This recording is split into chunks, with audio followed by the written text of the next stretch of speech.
I'm going to use the prerogative of the chair and ask the first question. We heard from Barbara as well as some of the other speakers that we've seen a hardening of the attitudes in Iran over the last couple of years.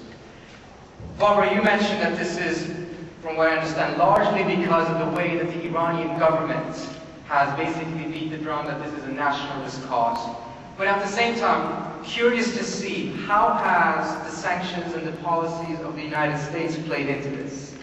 Has the logic of sanctions prevailed in the sense that populations that are now suffering from the economic hardship are concluding that if there was a change in the nuclear policy, there would be a change in the American policy as well and lead to a better situation?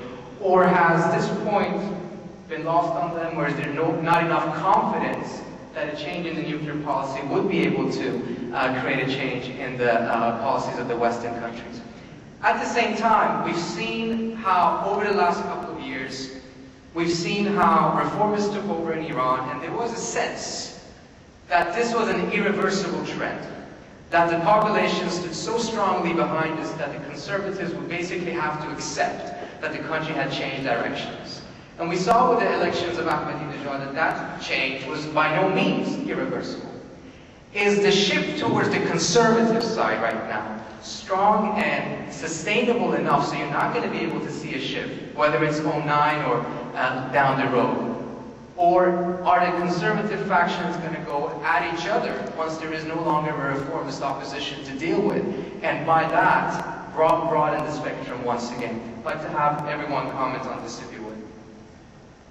On the nuclear issue, I think that sanctions and overall tenor, which has been very, very strident from the United States and also increasingly from the West about Iran's nuclear program and about what Iran should or should not do and how it should limit its program, I think that these things have not so much caused people in Iran to think, well, maybe we should change our ways, but actually caused a much greater and deeper defiance on the part of Iranians who feel that, at least according to the Non-Proliferation Treaty, it's their right to have the nuclear fuel cycle. They can't help it if that right, as accorded by the NPT, is allowed it enables a country to come to the threshold of actually acquiring nuclear weapons. And so, they feel that they are being unfairly sanctioned. I mean, especially, of course, when you see some of the other policies that have been going on, they point out all sorts of inconsistencies. One, of course, is the fact that the United States is putting together a vast nuclear deal with India, which, of course, never signed the NPT. And of course, Iranian, not just officials, but many Iranians themselves point out again and again that Israel's 200 nuclear warheads are never talked about, and of course Israel's not a signatory to the NPT. The same goes with Pakistan. So Iran wonders why it's being singled out. It's the reason why Iranians feel that these are political decisions being made by the Security Council, and the bottom line result is that there is a greater defiance on the part of Iranians that is quite widespread, and they're not sitting down thinking, well, another third layer of sanctions, that's going to cause enough pain that it's going to cause them to change their minds.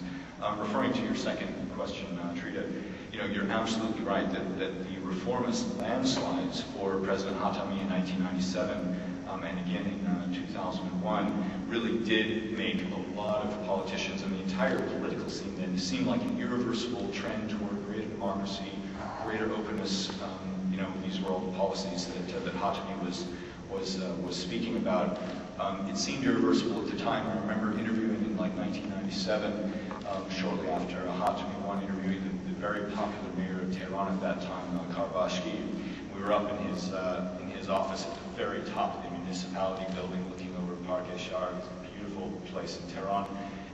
And I said, and he said, well, we are aware that 30% of the people didn't, in fact, vote for us. And I said, when I asked him about the conservative comeback, but he said the vote speaks for itself, and we have nothing to fear. And 6 months later, he was in jail.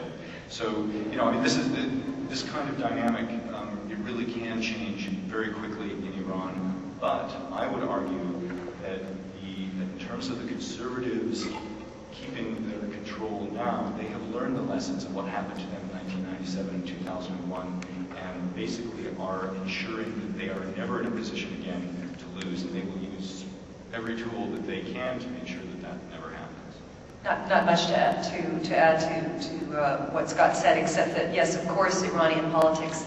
You know, as soon as there's a group, it fractures. I compare it in my book to Israeli politics. I've never seen a more factionalized system in which more people thought they should be in charge of the place than either in Israel or in Iran. It's very similar. So it's ironic now. You know, Ali Larijani, now he's the Great White Hope. You know, he's going to be the Henry Kissinger of Iran, who does the deal with the United States. And not so long ago, he was in charge of state television when Khatami was president. And he did everything he could to destroy the reformist movement and was considered a completely unrelieved hardliner. So people shift and situations shift depending on external circumstances.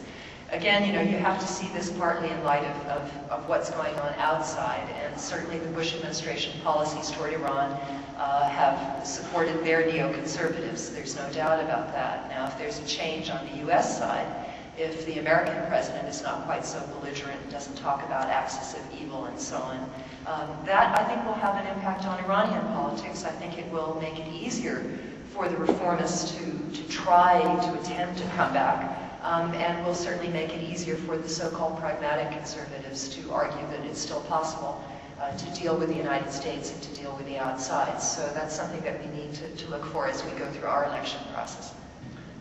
I'll try to be brief. About the election in Iran, yes, a lot of people thought that it was irreversible. After the reformers won 4 landslide elections, it really lulled them into a sense of security in what Woody Allen calls the opposite of paranoia, the delusion that everybody loves you.